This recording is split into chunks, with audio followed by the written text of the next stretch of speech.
and welcome back to my channel. Today I am starting a new series where I'm interviewing some of my close friends. I just think learning about other people's stories is really significant. And so today we have Niki Shirkman. Hello, she is from North Canton, Ohio, not Canton, Ohio, like I almost said. It's different. It's different. I'm glad I know. North Canton. And she's actually married to Jordan Shirkman, who's from Akron. So yes. Right down the road. And you guys didn't know each other till college, right? Okay. I met Niki and Jordan when they moved to Slovenia. So it's really fun to have known them for 8 years. And I feel like even in that time to see you become a mother, because I met them when they had only been married for a year. 1 year, yeah. 1 year. Now you have many children and one on the way, which is really exciting. We've been in language class together, learning Slovene. Yikes. Our first trip to IKEA together? It was one of the most stressful experiences I think I have ever had. Absolutely. Like, we were literally there from when it opened until it closed. How big would you say the van is that we took? Not big enough. Like, we had to have things shipped. We did not think the car was gonna make it. We were all new to driving stick shift. Yes. So we are driving a stick shift van through Italy, actually, and the van is going up the hill, but the speed just keeps going down, and we think we're not gonna make it up the hill. Jordan was like, guys, say a prayer that we'll make it, because I don't know if we will, and I was like, we furnished our apartments, we made it back to Slovenia, everything was fine. We're still here. We're still here somehow. I feel like I've gotten to see some variations in how your journey in terms of a healthy lifestyle has changed throughout the years. And so maybe even before we talk about how your lifestyle was or is now that you're an adult, I would love for them to hear a bit about what your lifestyle was as a kid, because anyone that knows you, it's comical. It is. I was talking about this with a friend the other night, and I think this is true of most of our generation, of kids who grew up in the 90s. I feel like our generation, though, became boxed food mania. Chef Boyardee, your rice-a-roni, just these quick box, dump it with water, cook it, and there is dinner for a family. So I feel like the focus more back then was ease, and I don't think we really understood all the ingredients or what's actually in this. That just wasn't a way of thinking. That was the driving force behind then how I ate. But I was also incredibly picky as a kid. So I survived on buttered noodles, pizza, bread, chicken nuggets. I ate chicken nuggets. There's some protein. So just a very bland, I did not eat vegetables until college. I liked fruit. So there's that. Have you ever heard the song that's like, I'm playing a plate of noodles with a little bit of butter? No. We were talking the other night, Jordan and I, with a friend about the things that we used to eat, and I was weirdly not totally grossed out by a lot of the things. There was this weird part of me that was like, that sounds so good. Pizza rolls? Come on. I would still eat a pizza roll. Oh, absolutely. You're going to burn your mouth off, because that's what always happens, but every single it's time. worth it. It's so good. When did you feel like your habits in terms of a healthy lifestyle began to change, and was there anything specific that triggered this? College, definitely, I feel like was just a point in my life where I'm living on my own. I'm around other people who eat differently or make different decisions. And I was in a sorority and lived in our sorority house, and two of my closest friends were really healthy eaters, really active. I feel like they just thought really intentionally about that part of their life. Just seeing them and witnessing their life and how they lived was impactful to me, and how I was like, oh. And this is really weird, but I always really wanted to like vegetables. This was what sounded so cool to me as like a high schooler. I wish I could go to Olive Garden and order a salad and breadsticks. And so I really wanted to like salad and vegetables, and I would like try to eat them, and I was like, this is disgusting. Like, I just can't. I can't eat this. But in college, I feel like as I just started to be exposed to more things, and again, being around these friends who always ate that way, it helped me to start thinking about that. And then I feel like with things as far as natural living and cosmetics, that was probably also in college when I just started to even consider, what am I using, what's in here, what impact is this having on my body or my health, and just kind of exploring that world for the first time. So once you started getting interested, seeing maybe how different foods impact you, or cosmetics, or maybe just realizing, okay, now I'm living on my own and I can make my own choices, then what types of choices did you begin to implement? So I think with living overseas too, I feel like that is also something that forces you to evaluate a lot of those things. This has changed significantly in the 7 years that we've lived here. In the beginning, it was really hard to find any kind of pre-made thing, even a taco seasoning packet. I had to make everything from scratch that I wanted. I always really liked cooking and baking, and I really liked doing things a natural, healthy way. So that was appealing to me in the beginning, and I would make even our own bone broth and lotions and laundry detergent and soap. I mean, everything was completely homemade. That was how I handled things and how I approach things. Yeah. And even, I remember one time we made those candles, because at the time you were pregnant and you, like, normal candles were too strong of a scent, right? And that was, scent for sure is the biggest thing that once I started using more natural cosmetics. So I stopped wearing traditional perfume. I stopped using typical deodorant. And once and lighting normal candles. Now when I'm back around them, it's so overwhelming to me. I get nauseous. I feel like it gives me a headache. So are you saying that you don't enjoy walking into Bath and Body Works? Oh my, walking past Bath and Body Works. Also, I started using the Healthy Living app by EWG. It's the Environmental Working Group. And it's a company that researches or kind of compiles all these different products and gives them a score from 1 to 10 of how hazardous or safe this product is for use based just on the ingredients. So 1 is the safest item and 10 would be the most hazardous. So I normally try to stick between a 1 to a 3 as my range of what I'm looking for. What are maybe a few of your favorite products that you now use because you saw that they were between a 1 and a 3? So for a while, fun fact, I did not use deodorant as I was transitioning away from I don't always use deodorant. Even now? I did not. Then for a while I switched to men's deodorant because most of them don't have aluminum in them. And I just wanted something different. So I really like native deodorant, but I have found other natural deodorants in Slovenia that I like. Lidl carries one when they'll do their Domaći week. That's kind of like Slovene homemade products. I'm gonna try that out. We're Lidl fans. Lidl, if you would like to sponsor me, we love you. Or Nikki. Nikki will sponsor my family. We love you. Nikki will gladly start a YouTube if she was sponsored by Lidl. Reviewing YouTube, Lidl products. Oh my gosh, we should do that. What a dream. I'm hashtagging you. Hashtagging Lidl, and please let us review your products. For my face, I really like the Ordinary products. Those are what I use primarily. Very simple. The cost cannot beat for the purity of the products. It's astounding. And then for lotion, I really like Puracy products. So they have children's lines, which I just use so that me and my kids can use the same items. How would you say that your healthy lifestyle has looked or evolved over the past 5 years?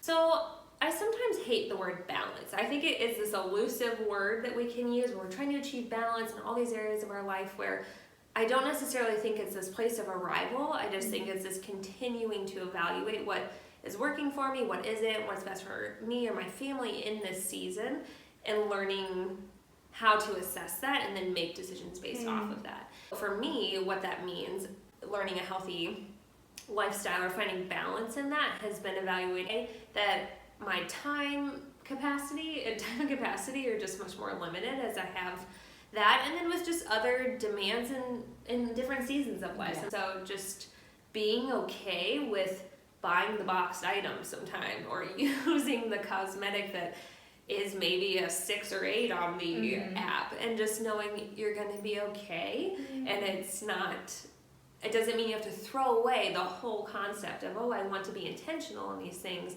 but it's okay that I kind of evolve in what decisions I make, and that can look different now than it did for me 5 years ago.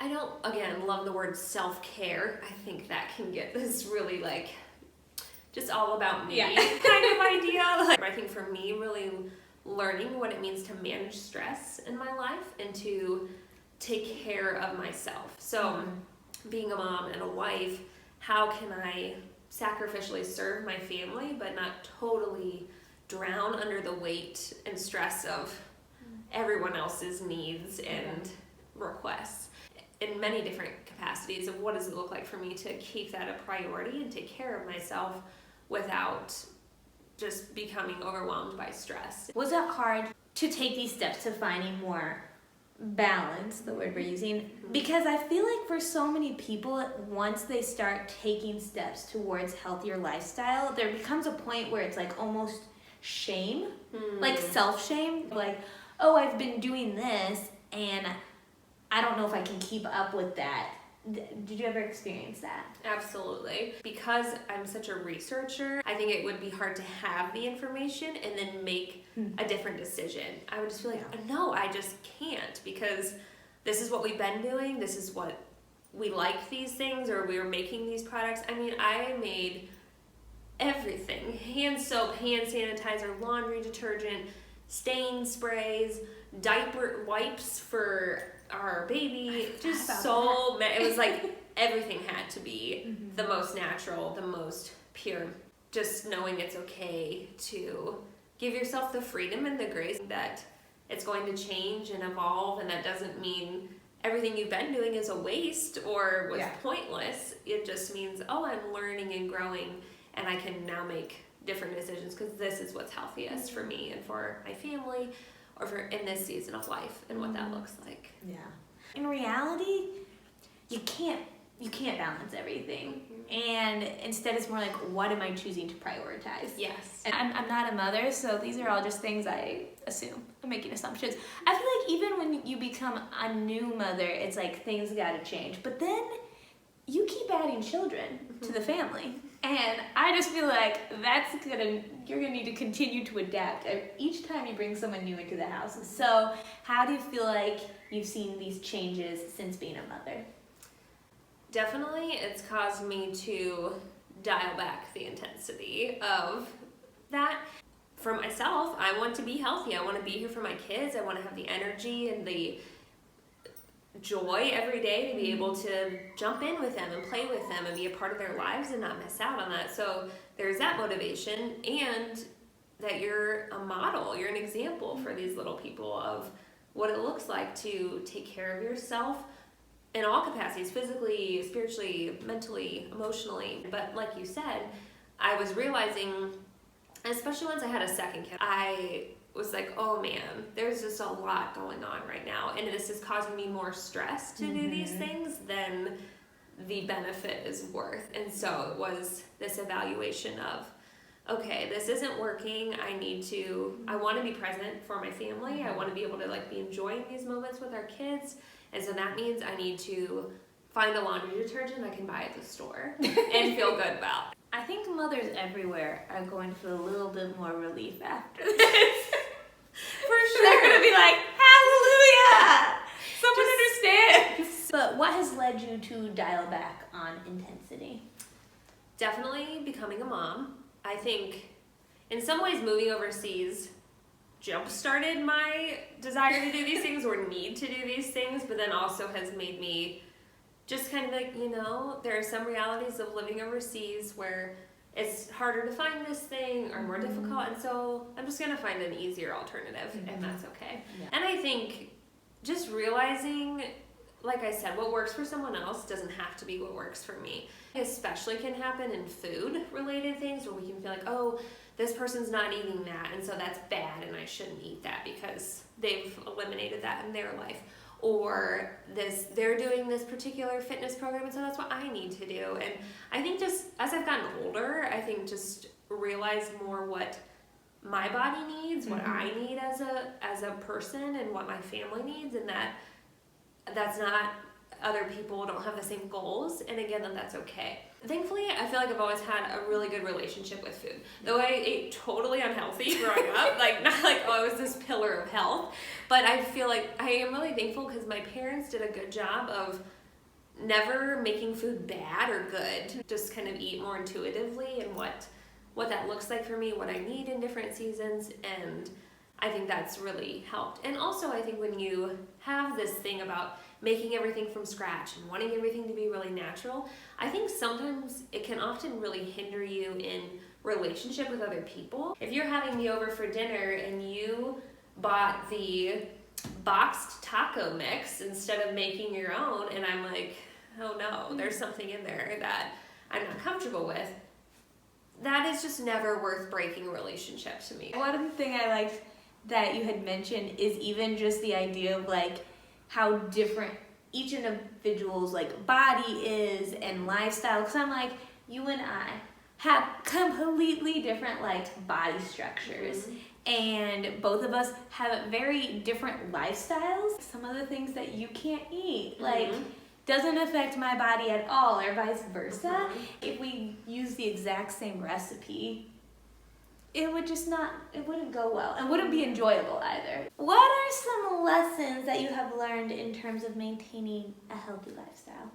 So one, I would say what we just talked about, not comparing. So sure, go to some Instagram pages for inspiration or to kind of maybe get started, but don't stop there. Really evaluate and filter what is working for me, what are my goals, why am I doing this, and then not comparing. You're gonna experience so much more joy and freedom in whatever you're doing if it's for your own reasons and motivations than if it's trying to copy somebody else's. Yeah. And then I think just making it sustainable. If my goal was to do a 1 hour workout every day, I would never work out. I would just not. Doing for you what is going to be lasting for you and going to give you the end goal that you want. And then I think also just starting. Like I don't know, this can be a different personality type. I know what you're gonna say, and I'm the same way, but go ahead. Like, I really feel like I know what you're saying. So I feel like I can definitely, I'm a researcher, I'm a planner, I like to have a lot of information, and I think I can have this thought of, okay, even with working out, for example, that when I first start, I want to already like have succeeded for a year of working out. But it's in an unhealthy way that's actually not motivating to me, because if I miss a day or if something happens, then I kind of just abandon ship. I feel like sometimes we can get a little overburdened by like, I need to start everything at one time. And it's like, I actually think that's like one of the worst things to do, because I feel like you get so burnt out, and just starting something's already better than the day before when you start nothing. Yes. Why in anything you're doing I think is really important. But as it comes to your health, what is motivating for me to do this? I used to have a really hard time working out in the morning. I just didn't feel the best physically, but I was like, it just would really be the best thing for my day for me to start with that. So what can I do to set myself up to make that possible so that I can? And I think then even the motivation to work out, so different than what it was for me like in high school working out. You know, like, yes, of course it's nice to physically like your appearance, but I think how much I've noticed since being the older I get, I just want to feel good, and I want to be able to use my body and be flexible and be able to bend with my kids and pick them up or do these things and have the energy for that. And so I think my why for doing it is so much more motivating to me to have the energy to work out or to eat a certain way or to make sure I'm prioritizing these things, because my goal and my motivation is wanting this for my family, wanting this for myself so that I am the best version of myself for my kids. It's really helpful for me, especially in managing stress. And I think I learned that a lot in the spring when I was just feeling all of these things internally and I didn't really know why, and it was causing a physical response. Like my stress was causing a physical response to my body, and I had never experienced that before. And so that was a real, hang on, I'm 32 years old. I want to take care of myself, and stress is serious and can really hurt my body. And so I need to make decisions that will help me manage the stress better. If you were talking to someone who is maybe taking steps towards a healthy lifestyle but experiencing the stress that can come from it, maybe what would be some tips or advice you would give them? Really know your why of what you're doing. Feel comfortable doing something totally different than somebody else. So a lot of what I said may not resonate with you. You may be way deeper into certain aspects of healthy living or of food or your fitness journey, and that again is life-giving for you or fun, or your reasons for it are you're like, no, I'm great, this is good for me, awesome, keep going. But I think just knowing it can look totally different, and give yourself the grace and freedom to make different decisions in different seasons, and it's all okay. I think one thing I appreciate about the whys, because I think if you actually stop to evaluate your why, first of all, it can either give you a lot clearer direction and want to prioritize, or it can show you that your motivation is just really unhealthy. Not always. Sometimes it's really great motivation, but sometimes it's very unhealthy. And I feel like many times if you don't take that time, maybe you might know this and you have like an inkling like, okay, this probably isn't the best, but you're just so focused and going. But if you really stop, then it's like, okay, if I know this information, then like what do I need to do about it? Do I need to continue working towards that, or do I need to stop and reevaluate it? I hope you guys enjoyed your time and have really enjoyed getting to hear from Niki. She is just someone that I think is really wise, and I just love sharing with and spending time with, and I just knew she would have a lot of really great things to share with us. Thank you very much. Thank you, Sally. Thank you guys. Please don't forget to like and subscribe below, and I'll see you next time. Bye.